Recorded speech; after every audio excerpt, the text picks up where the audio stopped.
오늘 우리에게 주시는 하나님의 말씀은 누가복음 21장 5에서 11절 그리고 18절과 19절입니다. 몇몇 사람들이 성전을 가리켜서 아름다운 돌과 봉헌물로 꾸며놓았다고 말들을 하니 예수께서 말씀하셨다.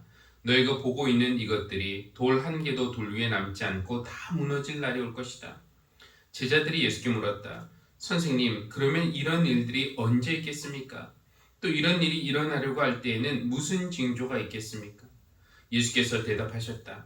너희는 속지 않도록 조심하여라. 많은 사람이 내 이름으로 와서 말하기를 내가 그리스도다 하거나 때가 가까이 왔다 할 것이다. 그러나 그들을 따라가지 말아라. 전쟁과 난리의 소문을 듣더라도 두려워하지 말아라. 이런 일이 반드시 먼저 일어나야 한다. 그러나 종말이 곧 오는 것은 아니다. 그때 예수께서 그들에게 말씀하셨다. 민족이 일어나 민족을 치고 나라가 일어나 나라를 칠 것이다. 큰 지진이 나고 곳곳에 기근과 역변이 생기고 하늘로부터 무서운 일과 큰 징조가 나타날 것이다. 그러나 너희는 머리카락 하나도 잃지 않을 것이다. 너희는 참고 견디는 가운데 너희의 목숨을 얻어라. 파란색 지중해를 배경으로 언덕 위에 있는 하얀 도시 그리스의 산토리니 동화 같은 마을은 달력이나 컴퓨터 배경화면에 등장하는 단골 손님입니다. 사진 보면은 참 예뻐요. 그래서 가고 싶습니다. 그런데 어느 날 산토리니의 이상과 현실이라는 제목의 사진을 본 적이 있습니다. 두 사진 비교해보면 참 대조적입니다. 그쵸? 굳이 설명이 필요 없어요. 그러니까 우리는 사진에 쉽게 속습니다. 사진을 본 후에 그곳에 직접 가면 사진과 많이 다르다는 그 사실에 일종의 배신감을 느낍니다. 이 사진을 올린 사람도 아마 그런 이유로 이 사진을 올렸을 것입니다. 생각해 보면은 우리는 참 쉽게 속습니다. 무엇보다도 광고에 많이 속아요. 광고에 나오는 옷을 보면은 내가 저 옷을 입어도 예쁘고 멋있을 것 같은데 그런데 현실은 어떻습니까? 막상 입어보자마자 반품을 결정합니다. 향수 광고. 또 이 광고는 뭐라고 말하는가? 당신도 이 무언의 메시지죠. 당신도 이 향수를 뿌리면은 이성들이 당신에게 매력을 느낄 것이다. 그래서 몇만 원 주고 그 향수 사서 뿌리는데 광고에 나오는 그런 일은 우리 현실에서는 좀처럼 일어나지 않습니다. 난 광고에 속았다. 이런 생각이 드는 것이죠. 자동차, 신발, 가방 다 마찬가지입니다. 왠지 저 물건 내가 가지면은 나는 꽤 멋있고 중요하고 매력적인 사람이 될 것 같은데 막상 사면 드는 느낌은 며칠은 좋았지만 이번에도 속았다 라는 것입니다. 우리는 평생 너만 사랑할게, 내가 너를 행복하게 해줄게 라는 사랑의 맹세에도 속고 이번에는 정말 확실한 거야, 여기에 투자하면 대박이야, 1억 천금의 약속에도 속고 저만 믿고 저만 따라오십시오. 아드님이 목표하신 대학에 합격시켜드리겠습니다. 저만 따라하시면. 확신에 찬 학원 선생님의 말에도 우리는 쉽게 속습니다. 사람들은 왜 이렇게 쉽게 속을까요? 아마도 근본적인 이유는 우리가 인간으로서 가지는 어떤 원초적인 불안이 우리 안에 있기 때문일 것입니다. 유한한 인간은 늘 불안에 시달릴 수밖에 없고요. 누군가가 무언가를 확실하게 말해줄 때 우리는 그것을 붙잡고 싶어 합니다. 이거 하면 분명히 된다. 확신에 차서 말하면 그거 믿고 싶어요. 그러나 그렇게 확실하게 보였던 것도 결국은 순간적인 것이었을 뿐, 그것도 흔들린다는 것을 알게 될 때 우리는 이번에도 속았구나 느끼게 되는 것입니다. 사진에 속고, 광고에 속고, 사랑의 맹세에 속고, 투자 제안에 속고. 근데 이런 것들은 그나마 괜찮아요. 물론 크게 속아서 큰 돈을 잃는 경우도 있겠지만 대부분은 몇만 원, 몇십만 원, 많아야 몇백만 원 손해보는 것입니다. 속은 대가가 그 정도면 그나마 낫습니다. 또 사랑에 속아서 인생을 망치는 경우 없지는 않겠지만 대부분의 부부나 연인들 지키지 못할 약속을 하고요. 또 배우자는 알면서도 속아주며 삽니다. 그런데 정말 속아서는 안 되는 것도 있습니다. 그 대가가 너무나 크기 때문인데요. 이단, 사이비 종교가 그렇습니다. 이단 사이비 종교에 발을 들여놓은 사람들은 한 번 발을 들이면은 그 다음에는 정상적인 생활이 불가능해져요. 시간적인 손해, 경제적인 손해도 문제지만 가장 큰 손해는 내 영혼이 망가지고 가족이 깨지고 교회가 무너진다는 점에 있습니다. 이런 위험 때문에 교회에서는 보통 1년에 그래도 한 주간 정도는 이단 경계 주간으로 정해서 지키기도 합니다. 사람들의 어떤 교인들의 경각심을 일깨우는 것이죠. 우리 교회에서는 지금까지 특별히 그런 주간을 정해서 지키지는 않았지만 새벽 기도회나 수요 예배나 주일 예배 때 주어지는 그 말씀 중에서 이단에 관련된 그런 내용이 나올 때마다 그 위험성을 언급하기도 했습니다. 아까 우리 인간은 쉽게 속는다라고 말씀을 드렸는데 예를 들면서 빼놓은 것이 있어요. 보이스 피싱, 그렇죠? 보이스 피싱에 누가 속나 싶었는데 이 속는 사람이 있더라고요.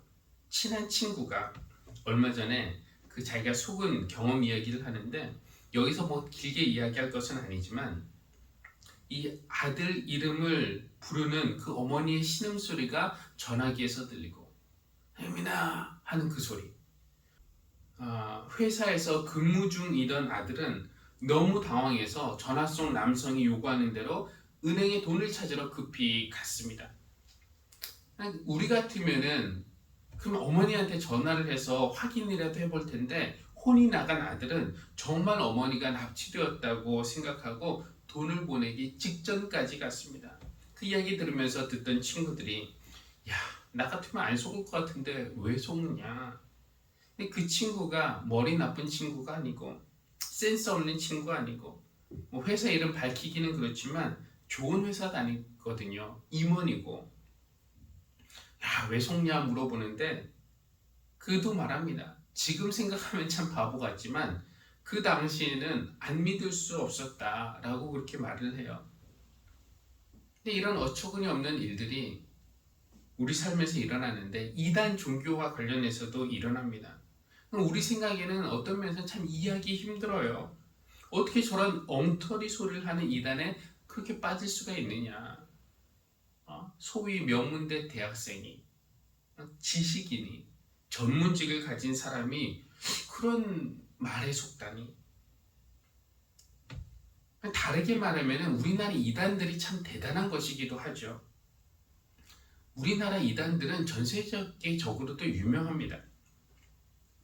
뭐 K-팝, K-드라마, K-영화, K-푸드, K-방역 이런 것들만 좀 유명하면 좋겠는데 물론 K-이단이란 말은 없지만 제가 미국에서 10여 년, 루마니아에서 3년 살면서 보니까 우리나라 이단 종교들은 세계적인 교세와 인지도를 자랑합니다. 통일교는 미국에서는 아주 오래되었어요. 예전에 미국 사람들이 한국 하면은 몰라도 문선명 하면은 알 정도였습니다. 지금도 루마니아에서는 신천지, 구원파, 통일교 등의 이단들이 지역을 분할해서 열심히 루마니아 젊은이들을 대상으로 전도 활동을 하고 있어요. 그러니까 루마니아 사람들 중에도 이렇게 이단으로 간 사람들이 많이 있습니다. 요즘 가장 강력하고 영향력 있는 이단이 신천지입니다. 공식명은 신천지 예수교 증거장막 성전인데요. 코로나 초기 때 많은 확진자를 내면서 사회의 손가락질을 받았죠. 저는 그때 정말 신천지의 실체가 드러나서 신천지 망하게 될 줄 알았어요. 그런데 신천지 전혀 위축되지 않았습니다.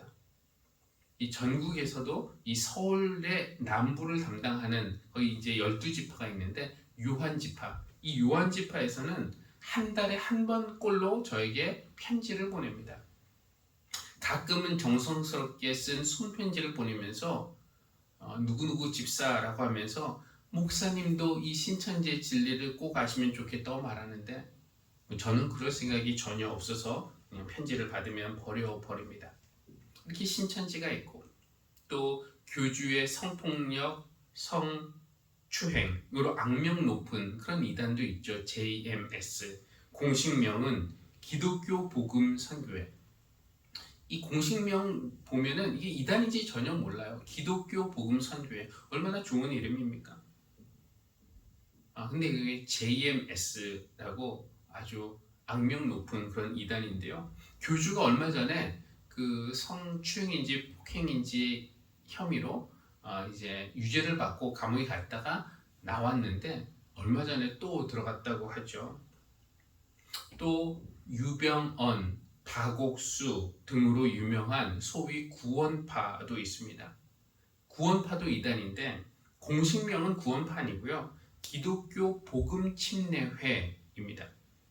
침례교회가 이단이라는 거 아니에요. 침례교회 중에서도 정상적인 침례회의 이름은 기독교 한국침례회인데 구원파 이단이 속한 교단은 기독교 복음침례회. 이렇게 비슷하게 해서 사람들 헷갈리게 하고 속이는 것입니다.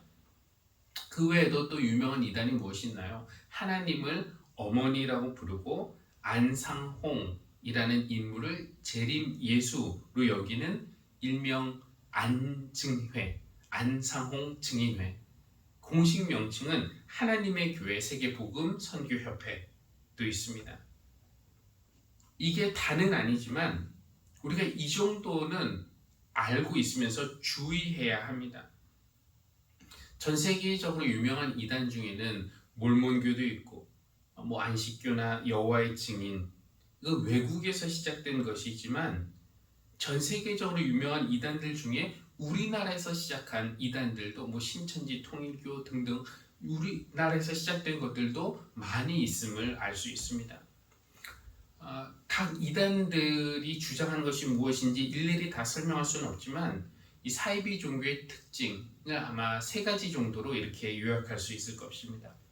첫째, 사이비 종교는 종말론적인 경향이 매우 강합니다.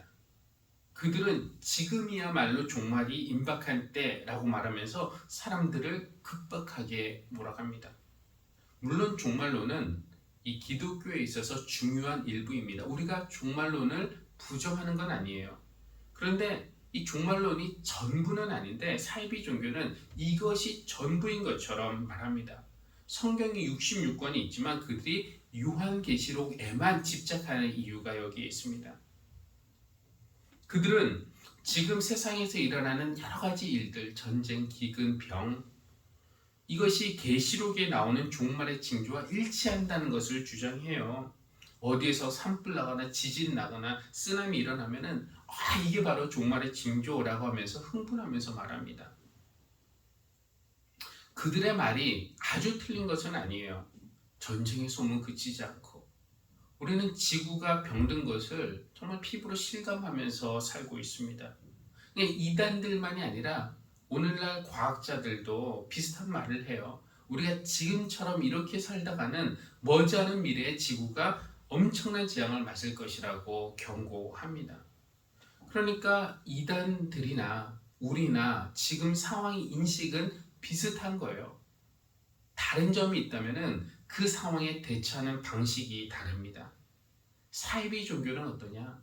이제 끝이 다 왔다, 얼마 남지 않았다 라고 말하면서 사람들 안에 두려움을 주입합니다. 시간이 없다. 그리고 이 세상을 탈출하는 것에 관심을 둡니다. 탈세계적인 것에 관심을 두는 것인데요. 이 세상은 장차 망할 노선이기 때문에 여기에 집착할 필요 없다는 거예요. 지금 우리가 가지고 있는 재산, 가족, 직업, 여기에 집착할 거 없다라는 겁니다. 그러나 교회는 다르게 말해요. 교인으로 하여금 이성도 하나님이 주신 선물이죠. 이성적인 판단을 하고 삶에서 새로운 결단을 하도록 합니다. 그러니까 이 세상 망한다고 도망갈 생각하지 말고 아직 시간이 있는 동안에 하나님께서 창조하신 이 세상을 보존하고 지키는 일, 그것이 예를 들어서 내 개인적인 삶에서 생활 쓰레기를 줄이는 일, 또 국가가 재생에너지 비율을 늘리고 환경을 보호하는 그런 정책을 시행하도록 시민으로서 책임 있는 목소리를 내는 것, 이런 것도 하나님을 믿는 사람들이 해야 할 일인 것입니다. 왜냐하면 이 세상은 하나님이 창조하신 세계이기 때문에 그렇습니다. 사이비 종교와는 달리 우리는 하나님이 창조하시고 보기에 좋았더라 말씀하셨던 이 세상을 회복하기 위해서 지금 우리가 할 수 있는 일은 무엇인가? 이런 거 찾는 일을 우리가 합니다. 왜냐하면 하나님의 창조가 이게 완성으로 끝이 나야지 하나님의 창조가 실패로 끝이 나면 안 되기 때문입니다. 세상 버리고 도망갈 생각만은 하지 않는다는 거죠. 이 사이비 종교의 또 다른 특징은 배타적이라는 데 있습니다. 그들은 자기들의 울타리를 좁게 쳐놓고 이 안에 들어오는 사람만 구원받을 수 있다라고 말합니다. 사실 그들도 더 많은 사람들을 자기네 쪽으로 전도하고 싶어 해요. 그런데 들어오는 입구는 작은 것처럼 보이게 만들어요. 그리고 지금 인원이 빨리 차고 있으니까 지금 당장 들어와야 된다, 이렇게 말을 하는 것이죠. 이 홈쇼핑 호스트들이 잘하는 말이 무엇입니까? 매진이 임박했습니다. 진짜 매진이 임박했는지는 모르겠어요. 그냥 몇 개 남지 않았다고, 지금 빨리 사지 않으면 살 수 있는 기회가 없어진다고 말하니까 이 망설인 소비자들이 생각할 시간이 없고 그냥 급하게 사게 되는 것이죠. 사이비 종교는 구원받기 위해서는 특별한 계시를 가진 자기들의 공동체에 들어와야 되고, 다른 곳에는, 기존 교회에는 구원이 없다, 이렇게 말합니다. 이 대표적인 것이 신천지가 주장하는 14만 4천 명의 교리인데요. 계시록, 요한계시록에 나오는 이 숫자의 상징성은 무시하고 문자적으로 주장합니다.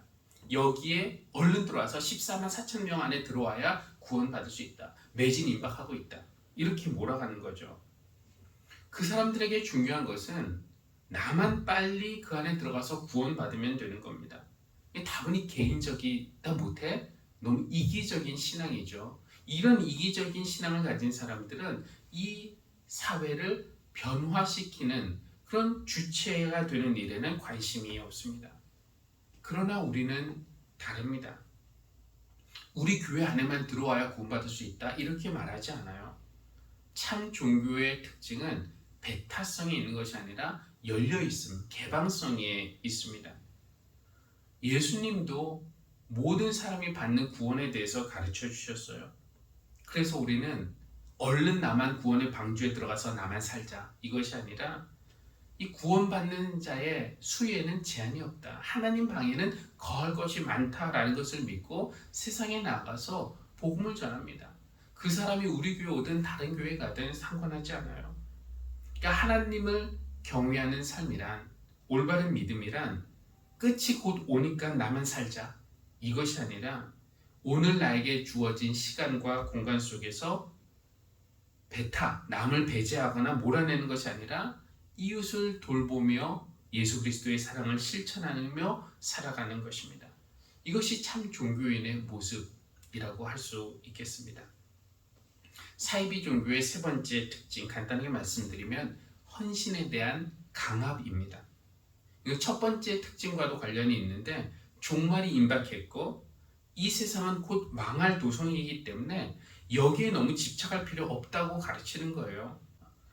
그 가르침에 쇠뇌되어서 건전한 판단력을 잃은 사람들에게 뭐라고 말하는가? 이제 곧 종말이 오는데 이때 재산을 헌납하는 것이야말로 구원을 보장하는 일이라고 말합니다. 이런 종교에 속아서 재산을 다 넘긴 사람들의 그 안타까운 이야기를 우리는 심심치 않게 듣습니다.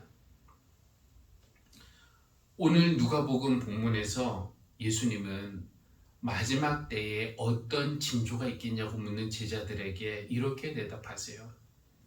너희는 속지 않도록 조심하여라.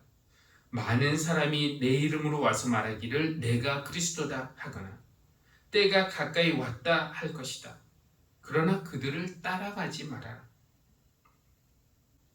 성매매, 마약, 음란, 동영상 등이 나쁘다고 말하면서도 없어지지 않는 이유는 무엇입니까? 그것을 소비하는 사람이 있기 때문에 그렇습니다. 이단이 위험하고 해롭다는 것을 알면서도 그것이 사라지지 않고 오히려 우후죽순 생겨나는 이유 또한 그것에 속아서 그것을 찾는 사람들이 있기 때문입니다. 우리가 쉽게 속는 이유, 아까 불안 때문이라고 했는데 다르게 말하면은 우리 안에 우리 마음이 무엇으로도 좀처럼 채워지지 않기 때문입니다. 돈으로도 성공으로도 인기로도 채워지지 않기 때문에 누군가가 여기 확실한 것이 있다 말하면은 혹시나 하는 마음에 기웃거리게 되는 것입니다. 속지 않기 위해서는 내면이 든든해야 합니다.